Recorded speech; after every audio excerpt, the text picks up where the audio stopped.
ఎందుకో అభద్రతా భావంతో మొదటి నుంచి కూడా అభద్రతా భావంతో ఉన్నాడు. ప్రభుత్వం ఉంటుందో పోతుందో, నా పదవి ఉంటుందో పోతుందో అని వారికి వారే ఊహించుకుంటున్నారు. వారికి వారి పార్టీ ఎమ్మెల్యేలపైన నమ్మకం లేదు. వారి చుట్టుపక్కల ఉన్నటువంటి మంత్రులతోని వారికి హాని ఉందని తెలిసి మరి ఈ రకంగా వాడిని చక్కదిద్దుకోకుండా మా పార్టీ పైన పడి, మా పార్టీ నేతల పైన పడి, మా ఎమ్మెల్యేల పైన పడి ఏడుస్తూ ఉన్న సంగతి మంచి విషయం కానీ చెప్పి మనం చేస్తా ఉన్నాను. మరి వారు దేశ ప్రధాని అంటే బడేబాయ్ అని చెప్తా ఉన్నాడు. మరి దేశ ప్రధాని బడేబాయ్ గురించి చెప్పిన గతంలో మరి అన్ని రాష్ట్రాల పెట్టుబడులు దాక్కపోవడమా, రాష్ట్రాల ప్రభుత్వాలు కూల్చడమా అని చెప్పి వారే చెప్పారు. మరి అలాంటి నేతనైన బడేబాయ్ అన్నాడు. మరి ఆ పార్టీ నాయకులే అంటా ఉన్నారు కదా, ప్రభుత్వం ఎప్పుడు ఉంటుందో ఎప్పుడు పోతుందో తెలియదు, కాంగ్రెస్ పార్టీ నుండే ఏక్నాథ్ షిండేలు పుట్టుకొస్తారని చెప్పేసి బాధంగా బీజేపీ పార్టీ నాయకులు మాట్లాడుతూ ఉన్నారు.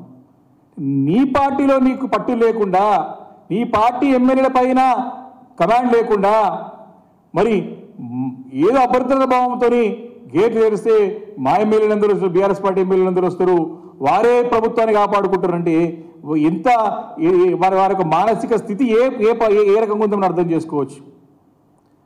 వారు ఒకటే అడుగుతా ఉన్నాం, మీరు ప్రజాస్వామ్యబద్ధంగా ప్రతి ఒక్కరు కూడా మీ పాత్ర పోషించాలని చెప్పినప్పుడు తప్పకుండా బీఆర్ఎస్ పార్టీ నిర్మాణాత్మక పాత్ర పోషిస్తుంది, ప్రభుత్వం నడిపేయడంలో మీకు సహకరిస్తామని చెప్పినప్పుడు కూడా వినకుండా గత 10 సంవత్సరాల నుంచి చేసే పనులన్నింటిలో దుమ్మెత్తిపోసే విధంగా మరి తెలంగాణ నిలబెట్టే ప్రయత్నం 10 సంవత్సరాలు చేస్తే వారు కూలుస్తా ఉన్నారు. మా కష్టాన్నంతా కూడా నీరు గార్చే విధంగా మరి ప్రయత్నం చేస్తూ ఉన్నారు. గతం చేసిన పనులన్నింటి కూడా మరి ఏదో రకంగా దాంట్లో తప్పులు వెతికి ఫెయిల్ అయిన చెప్పే ప్రయత్నంలో భాగంగా ప్రజలకి నష్టం చేస్తున్న సంగతి నేను సందర్భం గుర్తు చేస్తూ ఉన్నాను.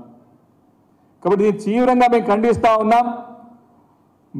మీ పార్టీ పైన, మీ ఎమ్మెల్యేల పైన పట్టు లేదు కాబట్టే ప్రభుత్వం ఎప్పుడు పోతుందో అనే భయాందోళనలతోని మరి మానసిక క్షోభకి మీరు గురవుతూ మరి ఇతర పార్టీ, మా పార్టీ నేతల పైన, మా పార్టీ నాయకుల పైన ఇలాంటి దుర్భాష మాట్లాడడం మంచి పద్ధతి కాదు, మానుకోవాలని చెప్పేసి కూడా నేను సందర్భంగా నేను ముఖ్యమంత్రి గారికి నేను హెచ్చరిస్తా ఉన్నాను. ఈరోజు ఎంత పరిపాలన పైన దృష్టి కేంద్రీకరించకుండా, ఏం జరుగుతుందో తెలియకుండా కేవలము వాళ్ళు పార్లమెంట్ ఎన్నికల్లో ఏ రకంగా మన సీట్లు సంపాదించుకొని మళ్ళీ గట్టెక్కాలని ప్రయత్నంలో భాగంగా ఇచ్చిన తప్పుడు హామీలని మళ్ళీ చెప్పుకుంటూ మేము చేస్తామని ప్రజలని మభ్యపెట్టే ప్రయత్నం జరుగుతూ ఉంది. వారు ఇచ్చిన హామీలకి 100 రోజుల దగ్గర వస్తా ఉన్నది. 100 days గ్యారంటీ దగ్గరకు వచ్చిన సందర్భంలో ఏం చేయలేకమ్మా అమలు కాక 6 గ్యారంటీల్లో 13 కాంపోనెంట్స్ ఉన్నాయి. ఇప్పటివరకు ప్రజలకు చేరింది ఎంత? ప్రజలు అడుగుతా ఉన్నారు, ప్రజలు వెయిట్ చూస్తూ ఉన్నారు దీని గురించి. కాబట్టి ఇవన్నీ కూడా ప్రజలు గమనిస్తే మళ్ళీ తమ పార్లమెంట్ ఎన్నికలు దెబ్బతింటుందని చెప్పేసి ఈరోజు నానా ప్రయత్నాలు, నానా యాత్ర పడుకుంటూ ఆ పని చేయకుండా మరి మా పార్టీ పైన దుమ్మెత్తించే ప్రయత్నం జరుగుతోందని చెప్పి మనవి చేస్తా ఉన్నాను. ఎంత బాధాకరమైన పరిస్థితి అంటే ఈరోజు తెలంగాణ రాష్ట్రంలో గతంలో మరి 10 సంవత్సరాలు అధికారంలో ఉన్నప్పుడు కొన్ని వేల లక్షల కోట్ల రూపాయలు పెట్టుబడి రాష్ట్రానికి తీసుకొచ్చినట్టు ఘనత ఆ రోజు మా పార్టీకి, మా ప్రభుత్వానికి, మా ముఖ్యమంత్రి కేసీఆర్ గారికి దక్కింది.